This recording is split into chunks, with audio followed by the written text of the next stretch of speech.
uvuke la siqasile ukuzenikeza.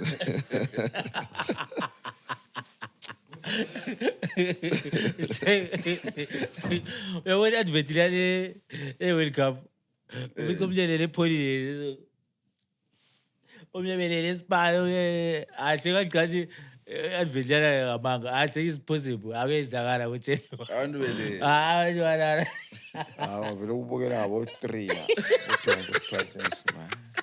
Nanje vela ndala ibhora ngiyithanda. Siyakutshela. Yabona into lana. Siyafika iphela World Cup le 19 July. Sase amazombi mdala. Sase sithakatha. Labelungu bengaxotsha abantu emsebenzini ngokulala. Sahlala orders vela besetshintsha. Amnasevu clean. Njengamhla lele ngasujume umbobo ngabo 26. So mele mvuka abenjume. Itunizi beqedwe kuyibulala. But it chance how you finding the World Cup? Singangeni kokunye how you finding the World Cup? Iqalisile yaqalisa ngemzansi abantu besupport iMexico kufiwa. Yeah, i-World Cup is meant to make people enjoy the football, but ama restrictions, ama regulations afawa ngale kakhulu maningi kakhulu, and they are making it ukuthi ibhora lingabi fair, because fairness comes when everyone is free and everyone kayela uphathe uyalisiwe. Iran if it's not Iran Afike ubophathe asiqalise ngawe kuwe iko phela khona kukimi khona konke khona kuya affect as an African. As an African kuya affect personal individual personal isikhathi iso inkinga kuphela, but kungasela nonetheless kungasela okunye esingakhuluma ngakho nje. I was happy about the first result of the game. Mexico le South Africa. Not ukuthi kona mina I'm not anti-South Africans like what other people are saying. But khonokana ukuthi indlela ezadlala ngayo yikho la menga ngukhangelela ukuthi kwenzakala according to my side, because mina ngisupporta vele Mexico. I've never supported South Africa before, not because of xenophobia. Just kukhonokana ukuthi it's not peaceful in South Africa. Wena bengawazi ama reasons akho, but uhlala vele ungeZimbabwe 3-3. Yeah. But kanye kuwe i-World Cup ibona njani prom? I think nje mina for mina sokuyindaba ukuthi vele thina uku-adapta sokuyinto yethu nje. Kodwa vele ubona from ekuqaliseni usaprepare ngalo ukuthi lapha kuzaba i-disaster. But nxa sokuvele kwaqala sokuqalile sesilandela nje ama-fixtures for sporting reasons. But ngikhambelana lokuthi ukuthi i-result lokuqala lelana ele 2-0 Mexico versus South Africa. Lami result ade ndikhangela. Mina vele bengithi izachawe eziningi South Africa. Kungasoma reasons khona okucashwa ngobudo futhi asoma reasons ukuthi xenophobia kuyini, strictly football. Nxa siyabe senza ama jokes strictly i-football banter. Siyazikholisela. Ibhora vele the team yadliwa oyawi. Akhona utrendile umzala chase keeper seMexico. Awutrendile. Suitman. Usipro. When World Cup uyibona njani so far? World Cup uthi yahlukomezana isikhathi zokudlala. Isikhathi esinzima lathi ngapha uthi ubukela ibhora ngo 3 ngoba uyabukwazi team lenye incane yabo. Njalo kwenza ukuthi ulale vele ikwazi kulama team kunzima ukukhuluma ngebhora ungazange libone. Kumbuka ubona new players, because sometimes abona thina support Liverpool. Uyabufuna ukubona ukuthi kade why bengasupporti njengalokho awufana kweMorocco. Okulenelo zakho ezingoma number 6 lokho. Kuyabulala yabo. So ungasalibukele busuku, you can't say ibhora, you can't comment ibhora. But wena lidlalwe busuku kodwa. Badlala ngesikhathi esiright. But i-results lana eSouth Africa mina ola lo ngivele la South Africa mina vele ngincanywa kakhulu eSouth Africa. But phana vele bengikwazi ukuthi hayi lo Mexico kuyachapa athi ngifisa kwami vele bemfuthi South Africa benanke amfuthi lamanga ngoba ngangithanda but ngaloko okuzenzakala okumuntu uyefuna indazula vele bemfa hayi indazula la ikho ayisasiboni njengabantu so abananke mayihambe kibo mayihambe ayinto le uthi abantu abahambe isi-affecta le bhora but mina nje awukutho into engikhala ngayo okuyi but ibhora hayi level bakhwezile ibhora liyadlalwa hayi ibhora bajezethi i-World Cup hayi World Cup ni match engicazile so far ilokuzeni ni Brazil Morocco. I really enjoyed watching football. I really, linking ukuthi vele team unsupporting ngicathi because of geographical location. Ukuthi I'm an African whatsoever. Ngisupport team ngicathi ngiyayithanda. And lapha ngangisupport Brazil because I've got a favorite player there. Casemiro is my favorite player. Ngibukele nje but la nxa bemgqokile abamgqoka that day. Ngaze ngakhuluma lo menza sungsta. Xa ucoach ehlane phela kazikhiphe Casemiro la. Yazi ngowe wethu umuntu oqala umbono ohlanya ngoCasemiro semboli uyothanda amaqaba but anyway njeke ixaba yipi midfield lema UEFA ngu5 Because imane yakumuzwe ekhuluma ngoCasemiro. ayi lomnyaqalise angithandi into ezitha why should I go for I'm unique uthanda omrwira omunye wezimbabwe ngomrwira ngomrwira now no but why should I go for everyone else's taste? I'm unique to my own taste. So I have to yeah live my own unique taste. emaqabeni No kuwe licaba phela but Asesabona. also still nguphi imidfield eLiverpool e1 elama UEFA ngu5 njengo Casemiro.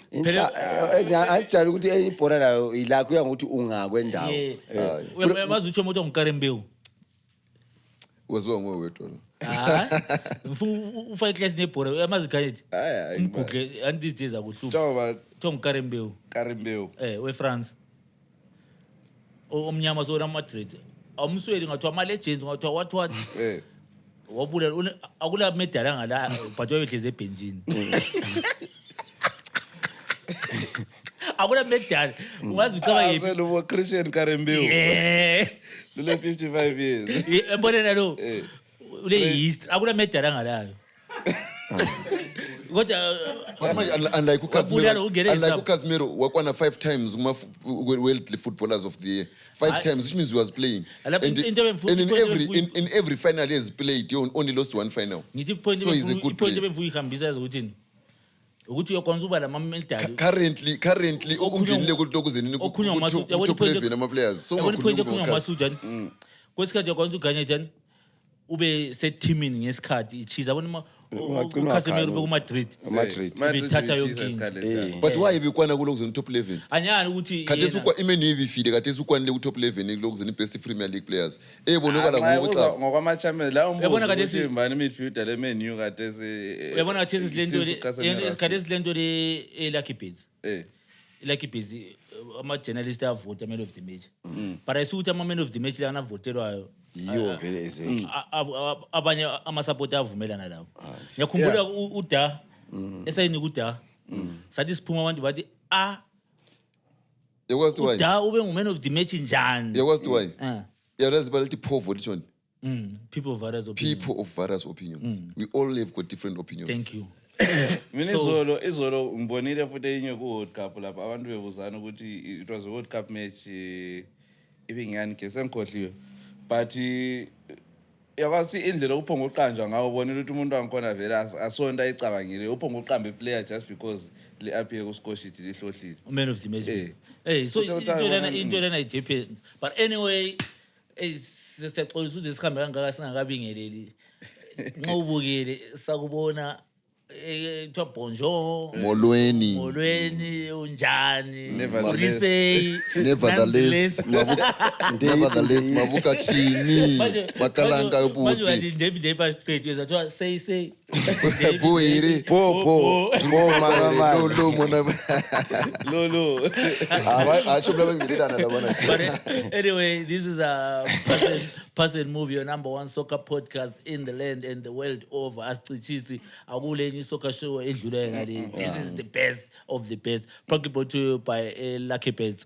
Sikhamba sonke sikhamba le Lucky Bets. Bese ngikhulume issue ama man of the match, but kuningi okwenziwa Lucky Bets madoda.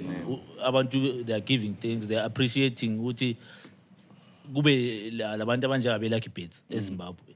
Football has changed. We're seeing even siyakwanisa ukuxoxa ama-player kwesinye isikhathi outside of i-football.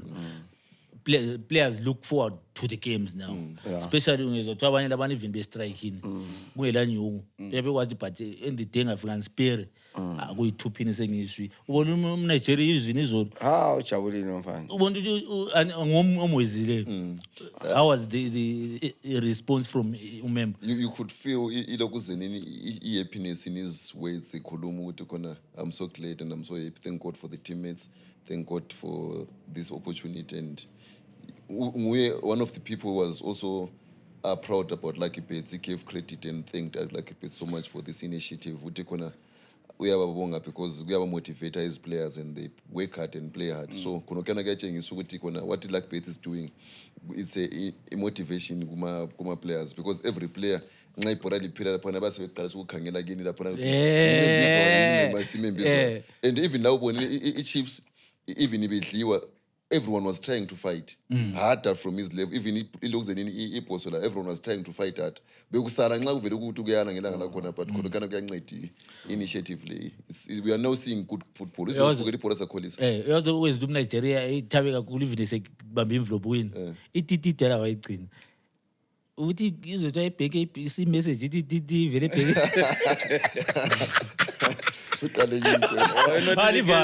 Livar. Yeah, it's true. Livar lokho kumele angasukuyeki lokho. Even ama-support wona e-Chillers abechinga blind ukuthi abafana bakhempanga futhi. Uthi aba-players akhempi abaholi. So it's not a secret. It's not a secret. It's something that's out there. It's not a secret. Into ezoshubuhlungu kwa-Highlanders yona lana ukuthi kati kwenzakalani sibili. Kwa-Highlanders I think kulabantu abangasobebhora. I-admin asoyebhora because uhlala kanjani ukwazi omunye umuntu kaholanga.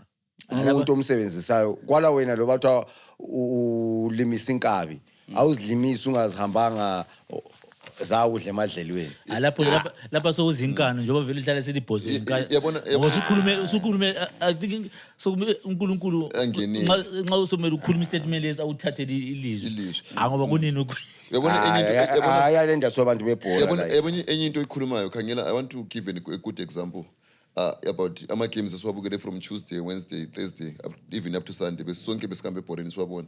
You could realize ukuthi khona i-attendance ibi better only kwa-Highlanders. Ibula Chiefs ibingela attendance good.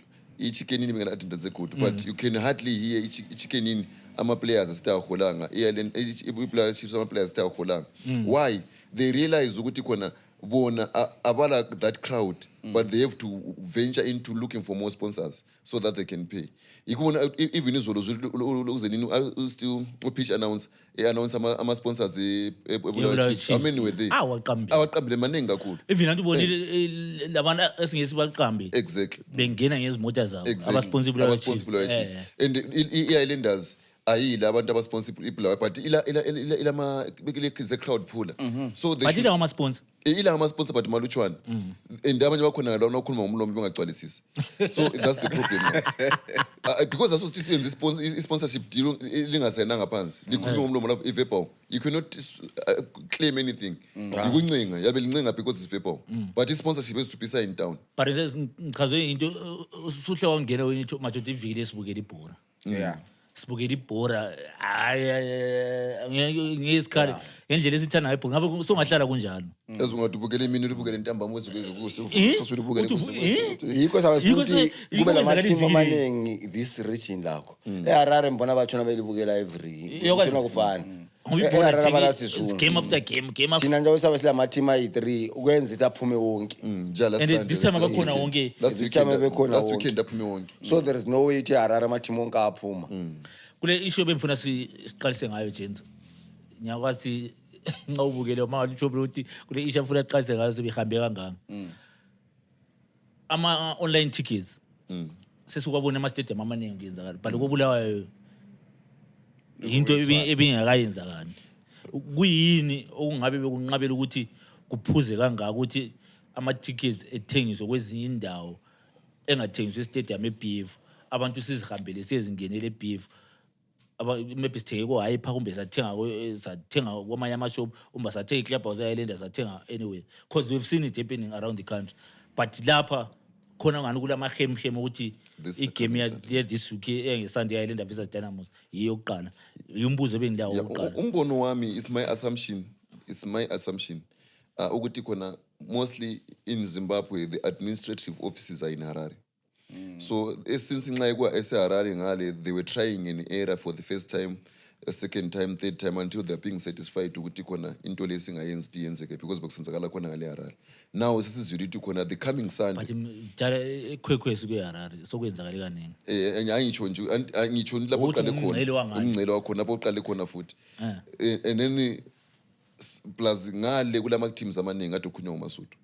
Ngapha kulama teams angu 2 or 3 and ikhawuthi ekhwekhwe i1. And sokwenzakini ekhwekhwe mostly because of stadium, the facility, that stadium which is destroying, because abantu abaningi nxa besiya eChawanda they are not going there for their teams, they are going to see eChawanda stadium for the first time, so that is a crowd puller on its own before even the teams which are playing there. So now here the only crowd puller which they can test now is Highlanders versus Dynamos, which is understandable because most people are going to go there. You la unje so yafuna ukuhamba la mnyafuna ukuhamba kuyabukela Highlanders le Dynamos. Considering Highlanders is on form, Dynamos is on form now. So nxa bezalenza, and the only mistake engayisola mina khathesi ukuthi bathe khona 100% sale is online. Akula ticket elathengiswe egedini. As a first initiative, I think they should have just maybe reserved 1,000 egedini or 500 just in case. uthini mthatha? Yeah, I think njengoba kade sisazama, so into ezanyo ayifuna ukuthi uhlubuye vele uthi full force. Kafuna ukuthi ukwenze in phases. So umbuzo wami uzwile ukuthi nje uthi kwezindaba sokuzanyiwe. Uzwile. Yeah, ukuthi waye kungakayenzwa kobulala lama angizwisisi.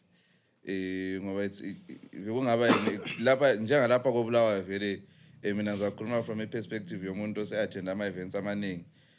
Asingeke sifake excuse sithi abantu bakobulawayo maybe into abangayijwayeliyo. Kudala abantu bethenga ama tickets online. So I think it was a matter of ukuthi admin yona iphakame nje ibe proactive ingabe reactive, ingalindi ukuthi kuze kuthiwa so kule game yaLenders abantu asibanika ama online tickets. Bekumele vele bona bethi bekubona kuqala even eHarare khona ngale. Ngapha behle beqala ukuthi lathi ukuze sikwenze kungaba njani. By now kusiyafika igame eHighlanders eDynamos kube into esidinga ukuthi oil kuphela. You understand? So I think nje abantu aba responsible for ukuthi izinto lezi zenzeke ukhona nje osephumule wadlulisa. Usephumule wadlulisa. Angazi basuthi wena wathi ngibona babhayize kakhulu. Babhayizile ukuthi kobulawayo bedonsa isikhathi singaka ngibona the day beqayisa eHarare, the day kube baqayisa kobulawayo. Cause ibulawayo compared to Harare, it's the same thing. So laba bayenze abantu bagcina bese siyadeleleka. Yikugcina bedale ukuthi siyadeleleka. 2 anje bona igame lesilandayo le. Mabe befaka ifull force. Whether vele igame eHighlanders le Dynamos abantu abaningi siyawadraw away ukuthi but no sihambe singahambi ngoba kulomsindo. But mase 5 full force kumele kube lamalokozeni sebedala omunye umsindo khona ba, because look at abantu beHighlanders like maybe abakwaziyo balutshwana and then njalo ukukhankasa umkhankaso around the city umlutshwana. So look at abantu labana sebebuyile, you can't control them eHighlanders idlala uthi awabangala amakhadi bakubulala abantu amfunga utshela manga. So laba sebedala okunye ngoba ongela ticket vele nje nxa u 200% online ongela ticket ungahambe beef. So in other words, like what Ukanet said previous, ukuthi khona bafuze be avele ama tickets starting today. People should begin to be buying them today, and people should begin to OZBC, or my newspaper, or sporting anything else beqala ukukhankasa about this thing, advertising ukuthi khona igame yeposo lokuzeni lenza. So nxa kuyithi sithenga online siyenza nje, mina ngisho lami ngikwazi ukuthenga njalo online. Lokuthi lithengiswa ngapi iticket lakho ngikwazi, even hard copy ngikwazi. So as it stands I don't even know. So antabona ukuthi yike kusho ukuthi ama campaigns like uGanet. So bese mpenduka ku point ka Sutman. Abantu beHighlanders bayithanda iHighlanders ukwedlula yonke into. Abantu beHighlanders bayithanda iHighlanders ukwedlula indlela abazithanda ngayo. To the moon and alo ngamthayisa bayithanda ukwedlula the way abazithanda ngayo. Why sonjalo? That is why ubona ukuthi umuntu uyayilanda inje kwazi ukuthi izamluma. Ezwendela ukuthi urefu ucharge wathi offside khona ngaso offside, wacharge ukuthi penalty ngaso penalty. What more? Nxa ukuthi efike egedini efice ukuthi khona egedini ukuthi baba hamba uthenga ama ticket online ubusubuya umuntu, because eHighlanders we still remember last time we had an accident emawabeni, people coming all the way from Gwanda to lokuze nizobukela le ndazi. Abantu basuka from Nyathi, Nkai, all these surrounding areas in the Matebeni South, the Matebeni region, uzobukela le ndazi. True. Abanye egoli. Ngikhulumela ama kulomunye othi uvele eBoston. Emkhumbule Boston USA ngambuza ukuthi ungacheka khona apha ku puzzle lo moyo eGermany wasiketwe eGermany uzobona. So just imagine coming all that far, you don't even know ukuthi khona ama ticket athengiswa online. When we pay $5 yakho, we pay $15 yakho, we pay $20 yakho kuyangena eBoren, uzothi hayi baba buyele endlini. The anger I saw ukuthi buyele endlini. The anger is how much I have spent to come there. Then kolokana kuyabhoyila my emotions. So my advice to PSL, let's avail my tickets starting today or tomorrow. Let's advertise. Let's make sure people know. Akusihambe kuma social media. Kade izinto ziyagcwala kuma social media. Abafake ku channel yabo. Abantu beposte ngama groups ukuthi hamba nithole ngapha ama tickets, ithole ngapha ama tickets in time so that si avoid chaos ekhulu. Wesi Dynamos le yalenda. Yes.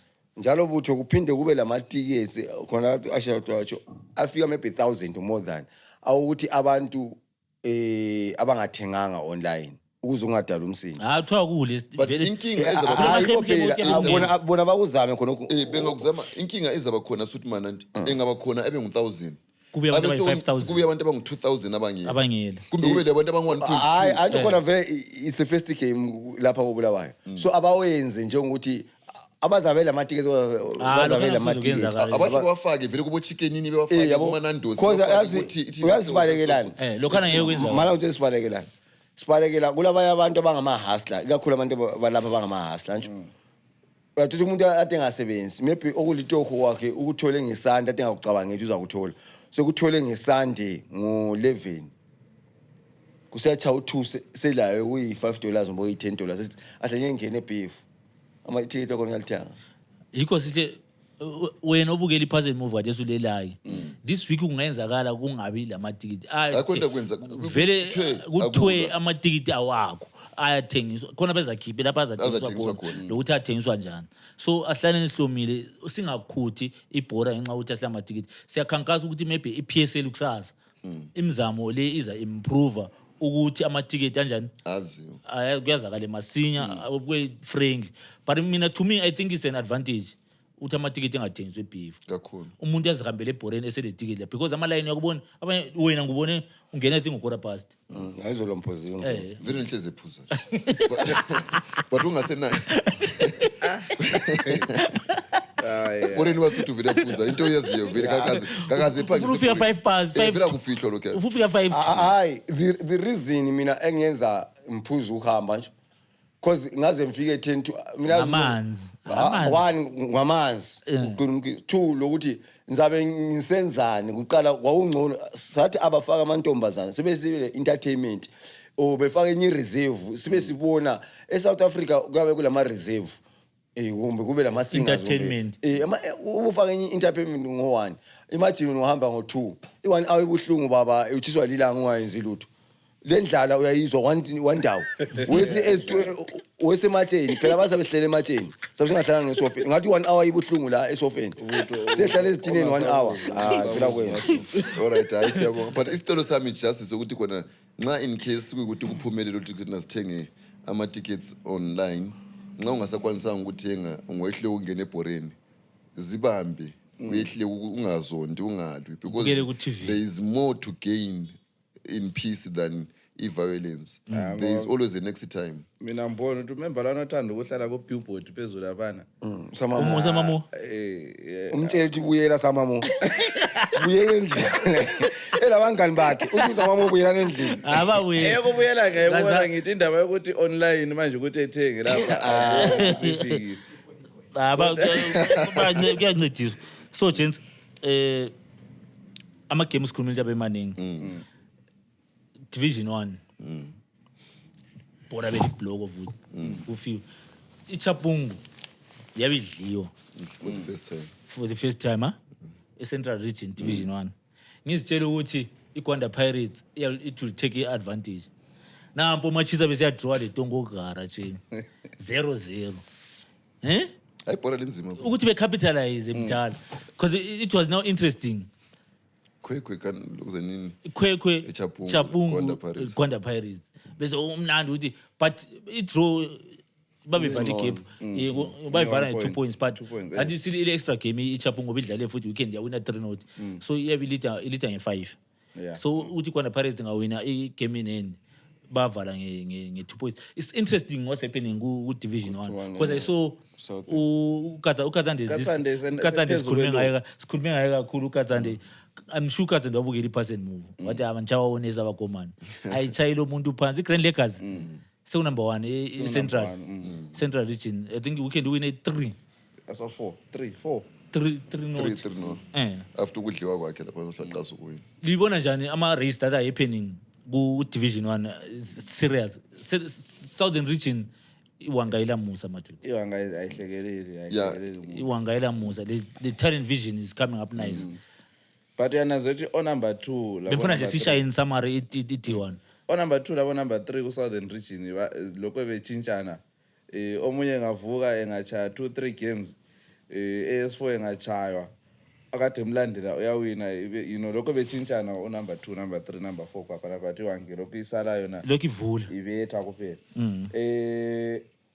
but I like i-competition ekwamanye ama-division 1 la ukuthi uyabona ukuthi unumber 1 labamlandela abachiyananga kakhulu uyakwazi ungacwayiza nje ukhala even ku-northern especially northern region northern region has been competitive for a very long time kathesi uyabona iReal City phezulu sishayela ihlombo utry lapho iphezulu but uyabona ukuthi ekubeni iphezulu kwayo utshayela ihlombo bani utry uzwile bani ucoach yeah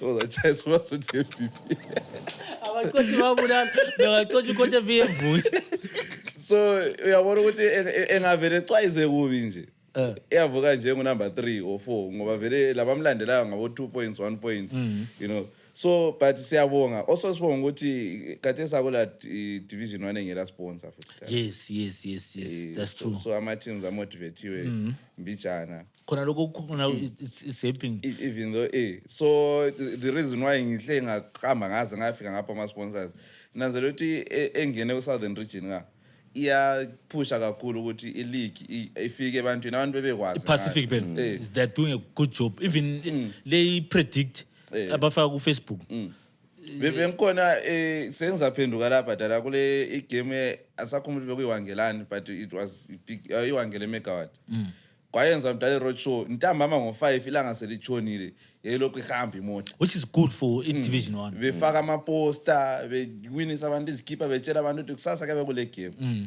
so kuyaphakamisa standards segame kakhulu 100%. So if you're watching for the first time and they say lokho lisiba banenge linga subscribe please subscribe man subscribe into lesahlala kumbe sumele siyenze amalokhuzini ama clips umenze bewafaka umuntu lo muntu enza iclip etshela abantu ukuthi be subscribe please siyacela guys subscribe and become part of the family and also thank Lucky Base for always continue to partner with the Pass and Move podcast, the fastest growing and the number 1 soccer podcast in the country. To Premier Soccer League, gents. Our game started on Tuesday. Tuesday we will the Chiefs. Baba Field Stadium. The tail one. How did you see it came up? Because Samba City siyagojisa ilati ibhora ziyalincane. Samba City siyagojisa siyabona igame le. Wayibona njani igame le? Because I think iko abagame ahlaqalisa khona phakathi kweviki. Iyahle yavulela indlela wonke ama team adlala phakathi kweviki. Liyana mina ngabona iChiefs yazi iChiefs ileka ngazo mbe ngicoach iChiefs one ukutshintsha. iChiefs ingadlala njana izabuyela ku D1 izabuyela ezikwakweni. So they are accidentally in Premier League. I like iChiefs I show ukuthi layo at least ifuna la loba ayihlulekile beku number 10 what cause ngendlela yatshintsha ngayo yazi ungahlala lokho reshaft abafana vela akula lapha bakho mase bakombana laba so le rhythm phinda ukhiphi uqalisisa omunye even nayizolo ibone futhi azitshintshile. So I Chiefs itshintsha every day ayila first 11 so kunzima ucomment that's why tell one bekumele uwine ngoba it's unfortunate due to usavereza due to work commitments sizabe singelayo for quite some time bemele abe nguye oziphendulela so benganithiwa uyamngena ngoba akakho hayi no Yeah, but it's also good kuba layo usavereza cause uyabona ukuthi ebengakhomenti from i-perspective yomuntu obukela mina vele nxa ngikhuluma ukubukela yena bese ekhuluma la njengomuntu deep rooted Bulawayo Chiefs yabekwazi inside yeah. So on Tuesday Bulawayo Chiefs drew the tail 1-0-0 then on Wednesday ZPC Kariba the Rentals eNyamuka zadraw futhi 0-0 ansakwazi ukuthi menziswa asangikhumbuzanga program ukuthi isifaka iclip ukuthi sibekwazi abantu babe sithini base sitshela amanga mina ngangiyibonile idraw No, but kule awuzule result lenzakeleyo ngaze ngathi mina yikho ngawukhulumayo last week. I think very involved. Imozi bidlala la. Limanika. Ngathi Manika yawina. Manje Imozi yawina. Uyabona Ikeme ngibona i-draw ibe i-draw angisakhumbula ukuthi hayi you have just proved uqinisile yagcina wena wayibukela nge-15 minutes hayiwini Manika bayitha kakhulu mthani ashabu yalita Imozi yakhuthi red card penalty so Imozi yawina igame lana 3-1 then iPlatinum yadraw le-draw 0-0 igame yengezi iPlatinum yadraw le-draw 0-0 then iChicken Inn yadraw le-Cape United 0-0 we went and watched that match hey iChicken Inn lako madoda kuthiwa amabhuwa kuthiwa yini ukubukela ibhora engaqedakali ukuthi abantu laba kumbade kuthiwa lama esikolo ngangadlala u2 ngena lama ngadlala u11 ngena lama ngadlala bani ngena kwala abantu abadojwe bedodwa ngeroli mdala ukuthi asambe ngena emotweni ngena sambe sile game sasibangani siyi10 sifuna le 13 namasapho ngena lawe sambe umuntu ekele izikade siyadlala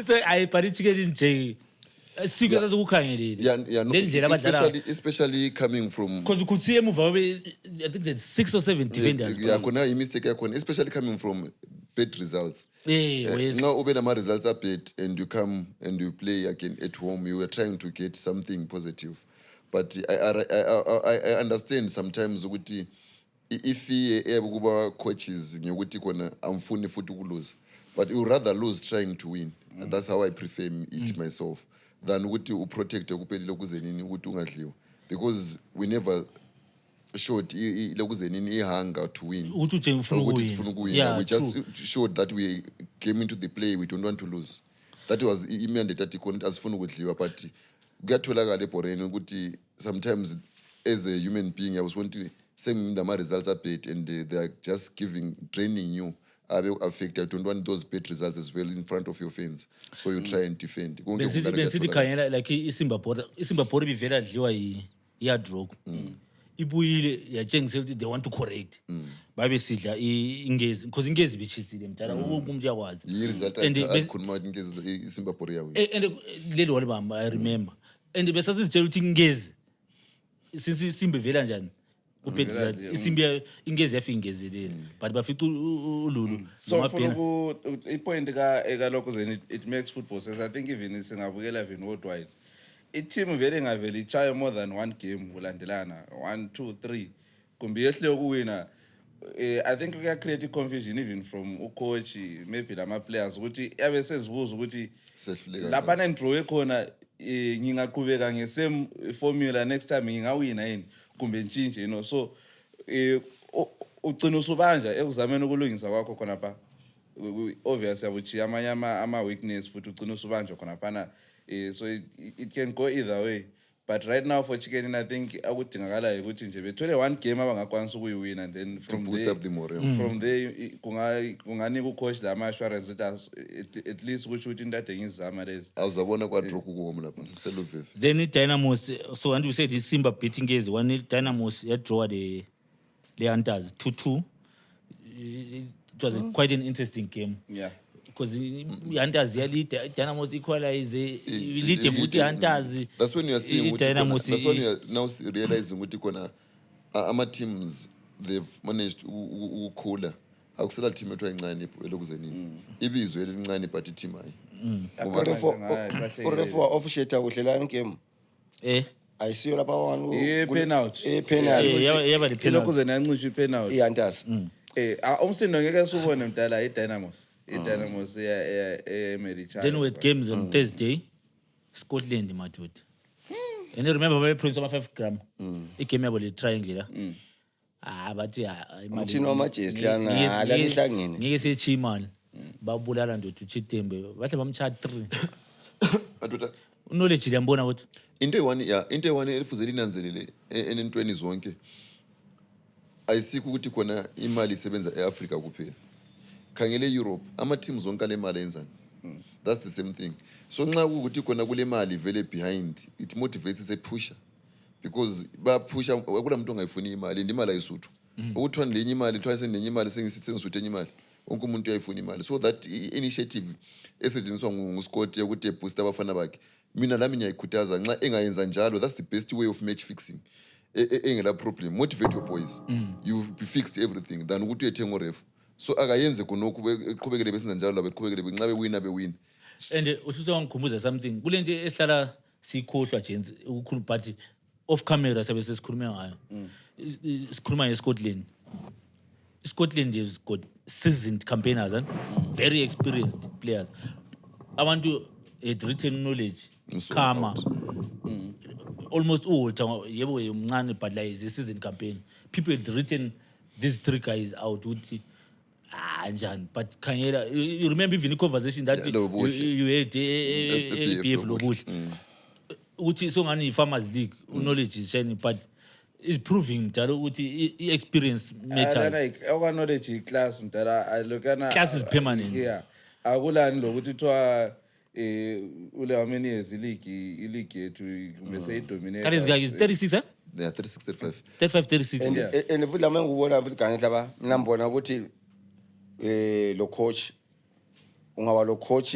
ongutsotsi oyaziyo ukuthi la uyabona ukuthi coach lwani play lokuzothi yenze yabuthi yenze from umthathele from Platinum uthi wayekwazi ukuhlanganisa njani odoli bakhe so ube khangile ngoba manje vele iScotland ayithinteki yikho umrura bengadlani hayi iScotland vele ngekuyithinta yabona ufika wavusa bonke labo khama labana babulala ayikho bebefile bayofaba undiraya ubebhayisa uyabona into ekhona nti I want to tell you something ukuthi khona iwine anathi tshwala mina but I understand ukuthi iwine ele 1 year is much cheaper than iwine ele 10 years and it becomes more expensive by the time as it goes so experience is always better than talent in everything that is why bona i-Italian yathatha i-World Cup is 2006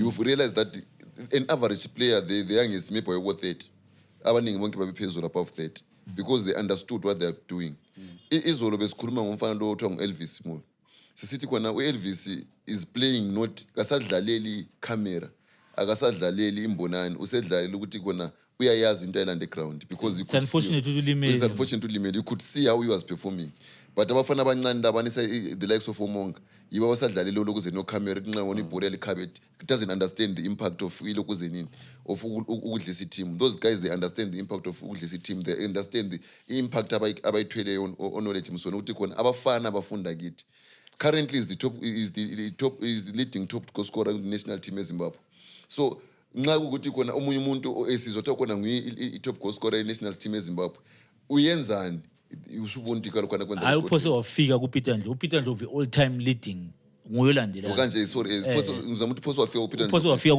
kumanager wakhe but uPeter all time kodwa wayesenzani so kuyatshengisa ukuthi khona those guys are bayayazi into abayenza abafoseli so umbuzo madoda usamile sithi kharakara sidlule embuzweni lo iScotland are they making iZimbabwe Farmers League or they are just proving ukuthi experience they are not making Zimbabwe Farmers League iScotland bayenza into right nje everyone just says because abantu bakhala ukuthi ngabadala abadominator but they are proving bakhulela abafana abancane urenxa ngamaxheko indaba edliwa ngamaxheko indawo sikhulela ngamaxheko So which means vela amaxhego angcono than abafana abancane.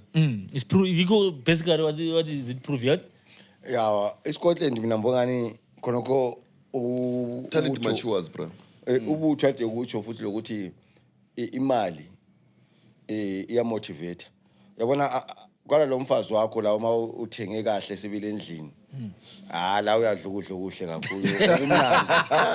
Because uthenge kahle endlini. Uyadla clean. Uyabona umfazi. Ungathi umfazi i-bed cooker. Kambe ungathi umthengele inyama letamatisi kuphela.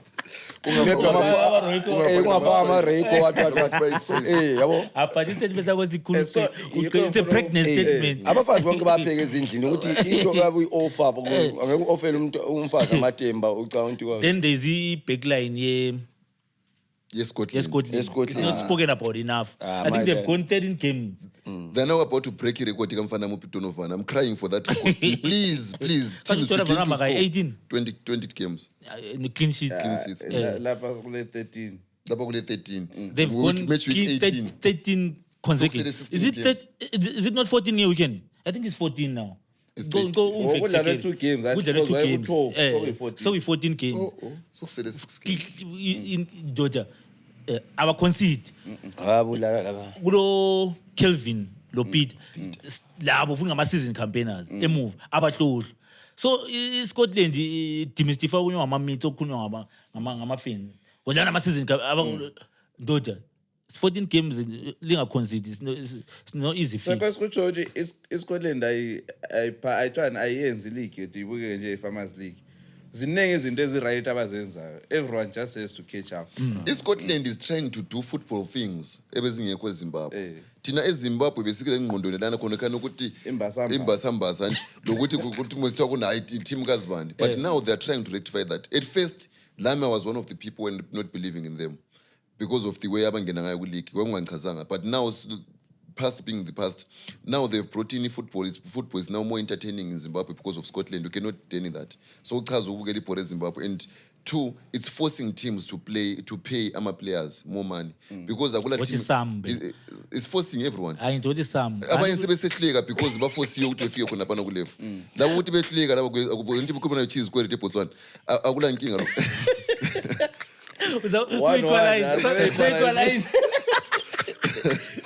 So ama teams amaningi they're upping the game and it's basically just with delivery system, but sometimes with time we're going to see a change in most teams and we're going to see better football. So pick up to Scotland the PT trying 3-0 phakathi kweviki. Then last game it was Islanders versus the Bulawayo Chiefs. No. Agama aba win last minute Islanders yawina 1-0. Imbazambaza. Find. Then weekend games Saturday we saw a Platinum lengezi I back of ama Platinum miners.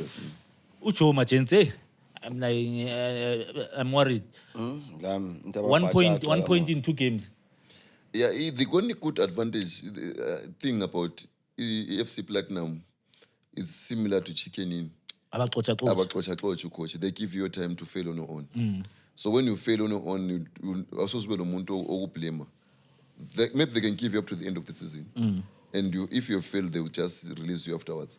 But gathathe this opportunity and that advantage is Platinum ayithanda ukuxoxa ingakabi lengqondo yokuchinja because anything can change. Ingakabi lengqondo yokuchinja ukuthi bemxoxe rectify whatever is going wrong. Nxa kufuze ehlale phansi ukuthi inkinga ama coaches amaningi they do not want to sit down with their fans. Ungahlala phansi lama supporters they will tell you Joko wahlala isizini iqalisa. Khathesi sokusifuze kulesidingeko futhi. Ama supporters akutshela lapho kulahleka khona. They can help you. So ingezi Platinum yacha Platinum 2-0.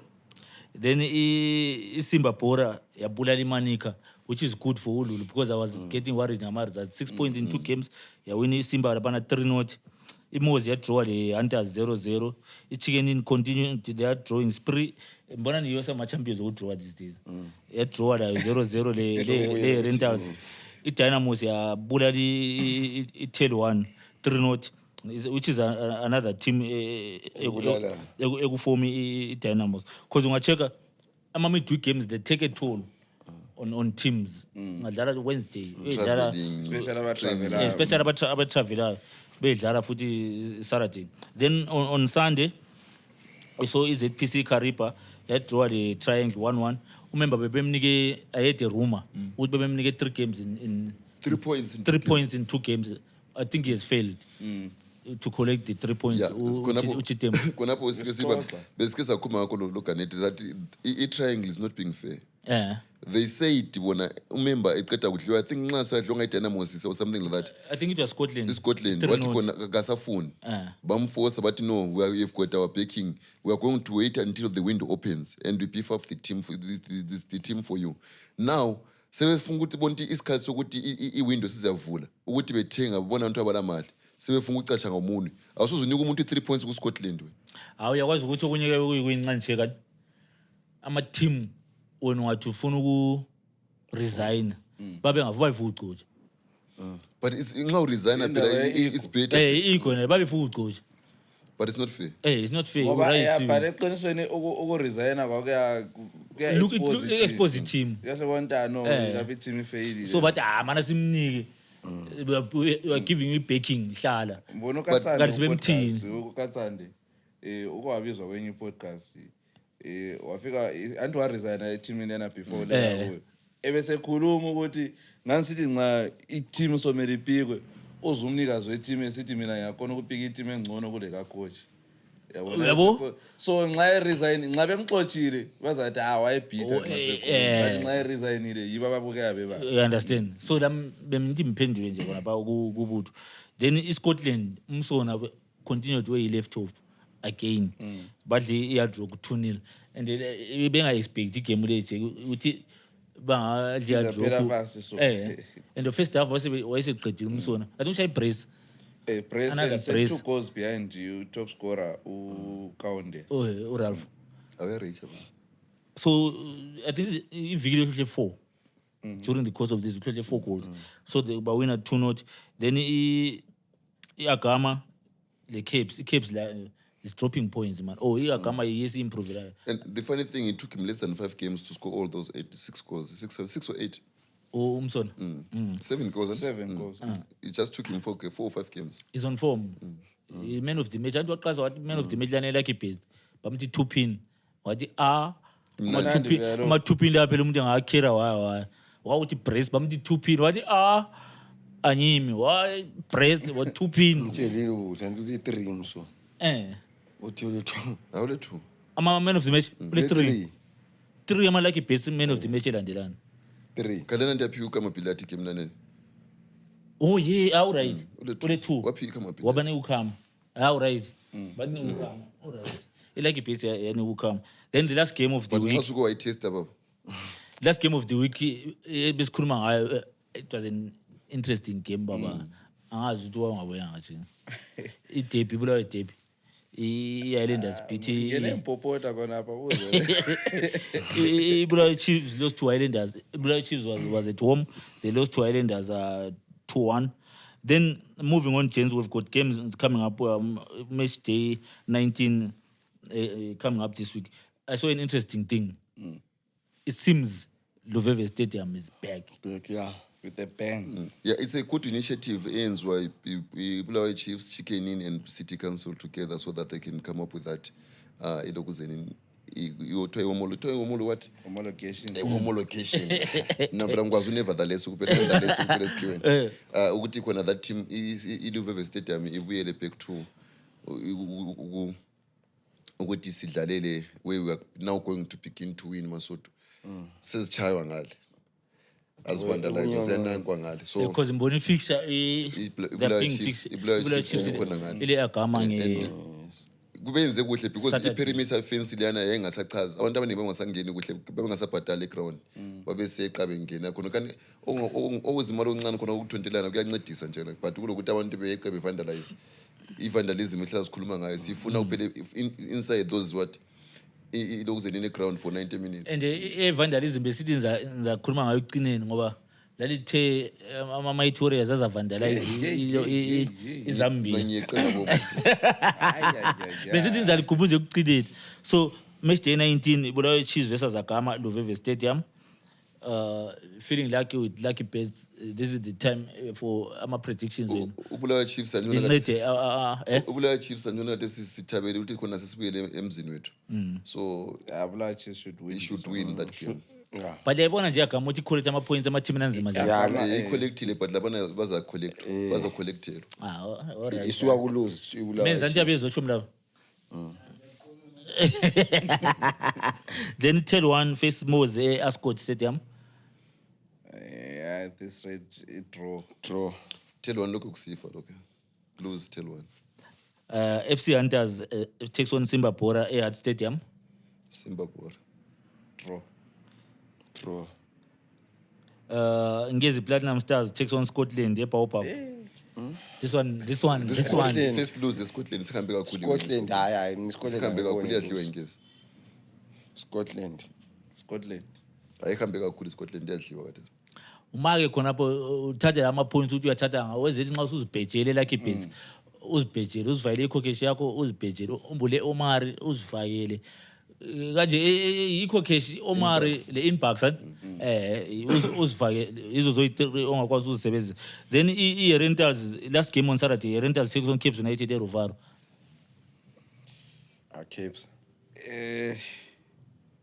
Rentals yadlala ibhora inkinga ukuthi ukhulu asefuna ukuphuza ukusajula kade yachova phela umdala abantu le assist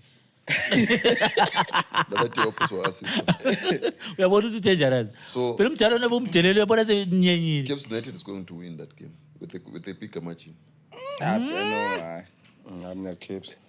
Rentals ama-team aHarare ivele itshona isiyaqeda isizini siphezulu kwawo wonke and sesifikile isikhathi sakhona. I mean, I give it to Rentals 1-0. Then Sunday we've got Yardrock takes on Ikariba eChawanda. Yardrock coming from a draw and a lose. Kariba win. Hardrock. Uthe Kariba. Hardrock. Mina ngathi draw. Manica Diamonds takes on FC Platinum eSakubva. FC FC Platinum. Manica iwina Platinum file man. Triangle. Imali zabantu zerent zona lezi. Yeah, Lembo. Usufake yonke lokho. Hlala sukuza lingamlaleli bet responsible. Hayi ngisho efaka yonke. Yonke imali yakho yabulayo yabe kule mali ophuma layo engakho rent. Ungafaki 10 rand mawu 200 usufake 200 khona yabaxaxa phela ungagembula 200 Then chicken is traveling to eGibo Triangle. Chicken ini ikomele iqalise khona come ukuyina. with the result. ikomele buya khona lewa Ushitembo nxa yabe lokho khona. Anxa uSithembu yabe lokho khona. Mina bemfuna ukuthi this is a lovely draw. amna mfuna chicken ini kuwina Lami yemfuna iwin but nxa uShitembo yabe lokho khona. uSithembu draw. kuzafaka. UShitembo ndirayo kuyafika. Then last game eBaba Fist the big one Highlanders takes on Dynamos. It's a 0-0 draw. Bona abomavunga labana 0-0 Dynamos ya creator mdala ayaminyala. icreator kwezinya nithi kwa Highlanders phela eHarare remember eRufaro Amasuthi iHighlanders ingachana eBarcelona. Nithe mina laba bathandi Highlanders okay abazithanda. remember first leg eHarare kungaso mistake la iDynamos vele bilokhu ilandile Very poor mistake. ibilandile mistake. so manje mana ngikutshela iqiniso la abafana mabeholile hanjo bengabanika imali yabo lo mahathi iqalisa sesibulele la Ukuhola abaholi but bazadrive for lucky bets. So niki prediction yakho kule ndaba emfuna nasiqede ngayo sesivala. 2-1 10 minutes for Highlanders. Highlanders will win. Lama I think this match will be having because iDynamos ngendlela engayibona ngayo. iDynamos at these days I see Oliana Robert Ramling iDynamos plays. Badlala ibhola. Idlala ibhola. That's why bona ama games amaningi. Alama Lo goals. Frank ithiwa agame lo. Hey. Gananilwa kananini lo manje dangerous. Alaphana onomomele bebedlile besuthi. Elayinini la Ah ayathwebula. lo mavunga mntana. Yakho. Amavunga LM10. But I just think Highlanders will enjoy. Mina vele ngaze baqambe bonke ngithule nje i0-0 yena. hayi iDynamos adraw nge 0-0 iDynamos mdala yabuya phambili 0-0-1-1-2-2. Now we draw is score draw. Nxa winayo nansi first game sadlala 2-2 0-0-1-1-2-2 le buyayo 3-1 hayi 0-0 iyabe njalo. se ukhiphe ejalamusi yalidobha ka3 Man of the match keeper, one of the keepers between the two. So, ukhiphe ejalamusi yalidobha ka3 emuva lesiya center mbona icenter I'm ka4 offside. isena Kuya utopa offside sawachika. Kule issue ka Ponjira angazi umberekela yibona. Yeah. Uhamba njani lapha Ganyetha kusithi usihighlight. Kulo journalist andobhalela iPSA ukuthi uBunjira ucela akhitshwe ku panel eyabantu abavotela izinto eziningi nje ku PSA lapha. Ngenxa yokuthi kule conflict of interest ngoba uBunjira usebenza eCaps United.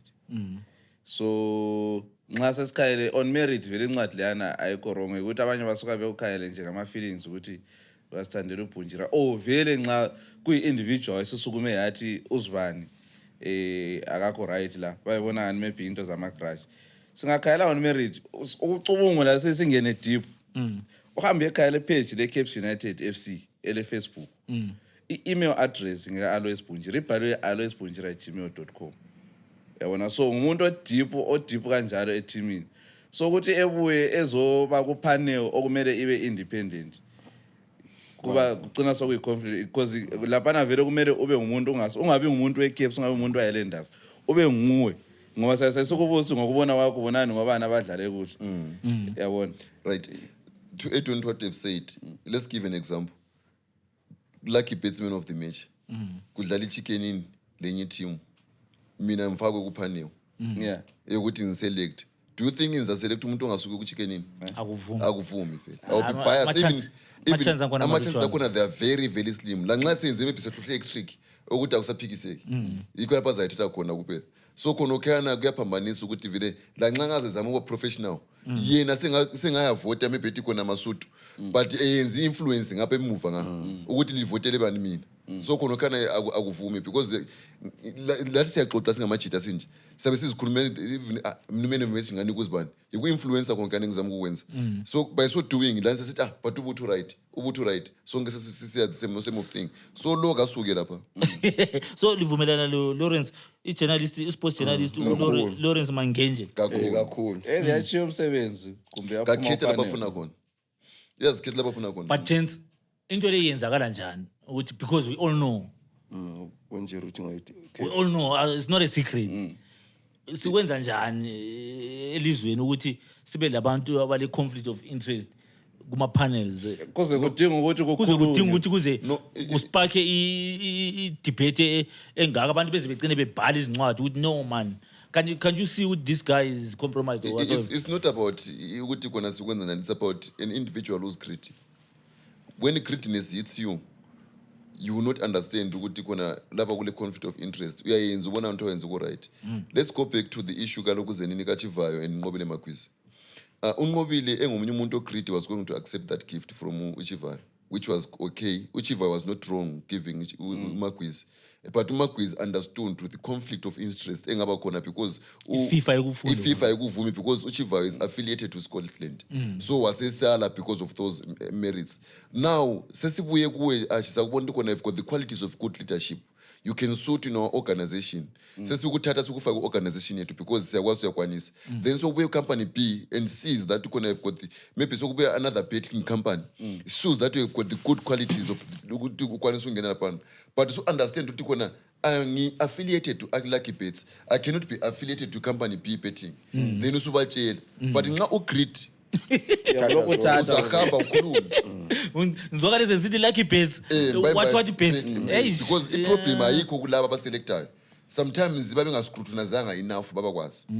I-problem ikuwe wena acceptayo because you know ukuthi affiliated there and there. So nalapha izindlela ukuthi uBunjira kwamele ethi hayi mina same thing yenza uMagwizi. Same thing yenza uMagwizi. uMagwizi ayisithi akula muntu ongayali imoto 200,000 bra. Hanya. But uyakhangela uwe ukuthi no. Hayi Nyiminga. nyamuza lapha akhona. Le benthe yaba ngokugcina. There's a good thing that happened.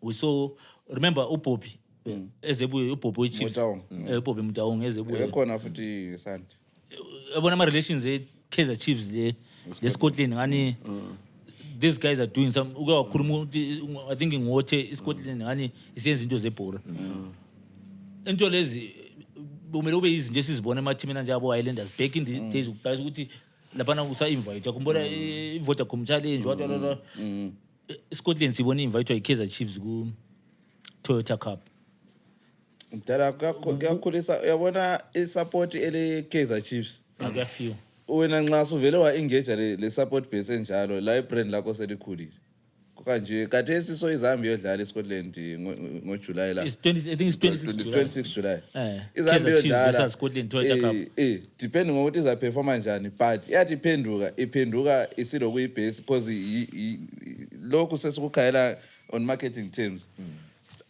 iyasuka ngale ibambile 1 or 2 ama supporters ngale given futhi ngale already we have Zimbabweans in South Africa bayasala be influence and ama supporters even in South Africa khona bayasala belandela ukuthi kanti Scotland vele uhamba njani bengicela ukuthi unyenyeze ukuthi kulo 30 June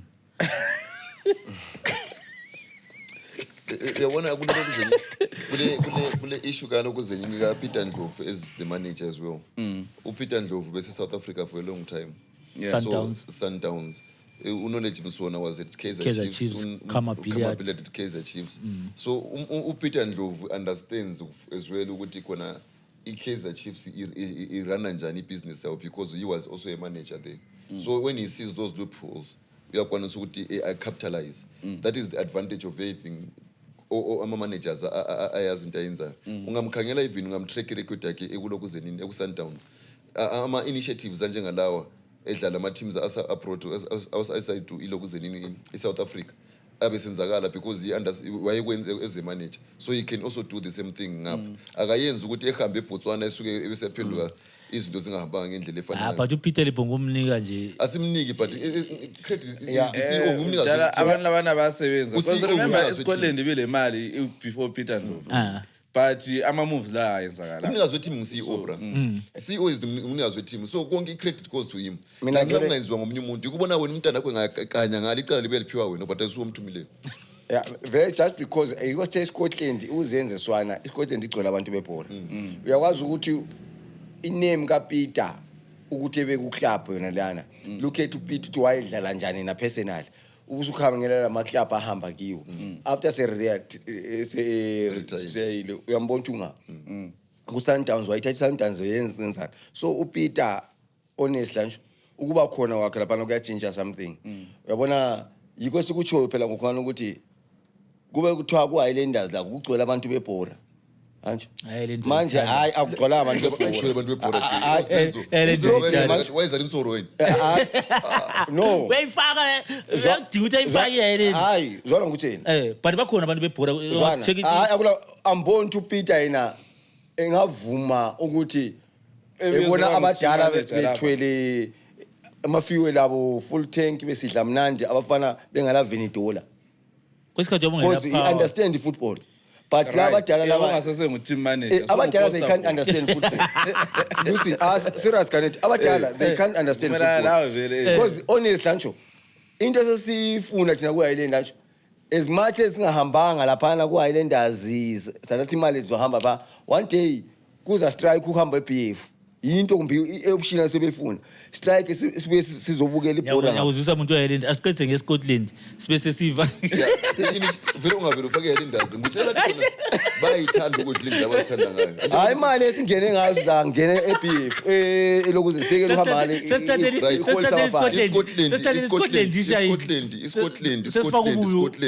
Scotland so bensathi point eScotland and ingahamba ngale iScotland yofika iperform kuhle ka raise interest abantu bayabuya bezofuna but even ingaperforma ngasharp kanti already I think ibrand labo seli exposed Scotland if iyadlala iCAF kathesi so nxa usiyadlala iCAF you rub shoulders with the best simple bahlakaniphile abantu beScotland awusozuthi khona ufuna ukudlala ngalokho ubhizo ngoba ngabe bhora ungathi bahlambile ngoba ngabe bhora utho mlawule imali waqhatsha abantu bebhora hayi ngiyalizwa but to me I think it's good ukuthi iScotland yenza ama moves kanjalo wezela ukuthi ukukhangelwe ibhola lasezi because iScotland ingahamba ngani or red elinye lihlo liyakhangela i-league yeZimbabwe of which odeli kutsho asakhangela Scotland yodwa. It's going to market the Premier League yes, as well. yes, That's what we're which talking is about. 100%. Which is 100% okay. Yeah, even as much as i-brand le-Scotland lona beseli khona ingafika ichaye And futhi la futhi abayangisa so behambe ngebhasi bayapha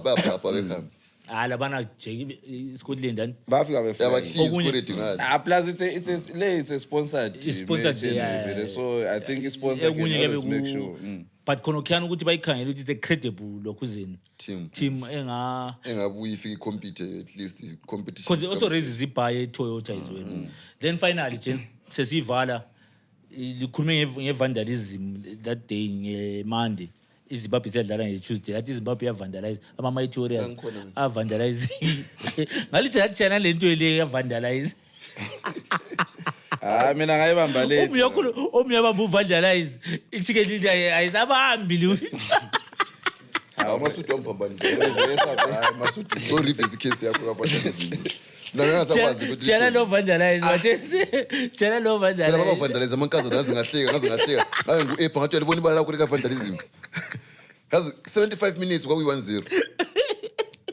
Ngabona sokuyi 2-3 ingafika ku-80 minutes. abathi iZambia abafazi bayachaya abadla Cha iZambia ifana le Malawi.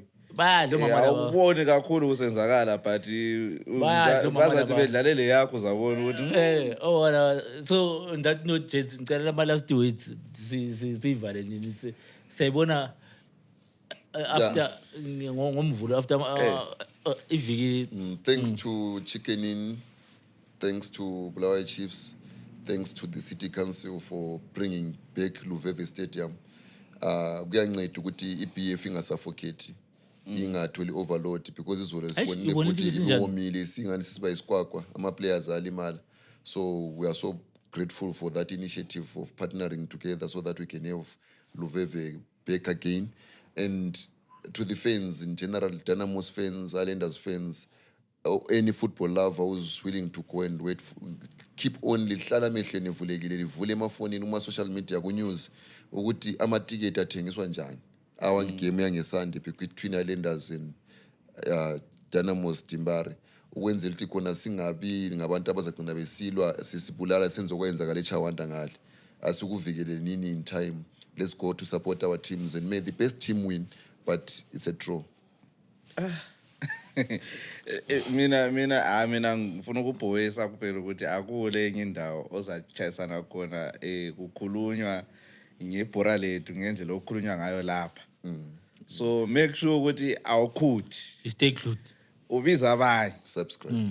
ngoba kula vele ngenye indlela ubiza abanye yikho Chief Cornerstone mina ngithi hayi bhora mawufuna ukwazi njengokuganisa mawufuna ukwazi ngebhora umbe abantu abakhuluma ibhora live bengalafiye phakathi bengafevi tune to iDept yikho ubona khona ikozwa khona ibhora lobunandi balo kulabantu emfuna ukubabonga kakhulu. I want to thank abantu beGwanda, though I'm not a Gwanda fan, but abantu beGwanda for supporting yabo iGwanda Pirates. Ungathi uyakhangela uzabona kubhadula ama$3 but kuyabe ugcwele, which means ibhora ngale liyaphakama kakhulu. so in those ways guys few ways and a few phela Yeah, abafundi sithi few ways but kuhanjwa kukhulunywa so in those few ways thank you so much for watching guys. Please remember to like, subscribe, share and engage us in the comment section. Thank you those who have subscribed, thank you so much for being part of the family. Siyabona ama comments abas engage asiqhubeke nini guys si engage sixoxa umnandi kunjalo. Until next week guys, from us and the crew behind the scenes. adios.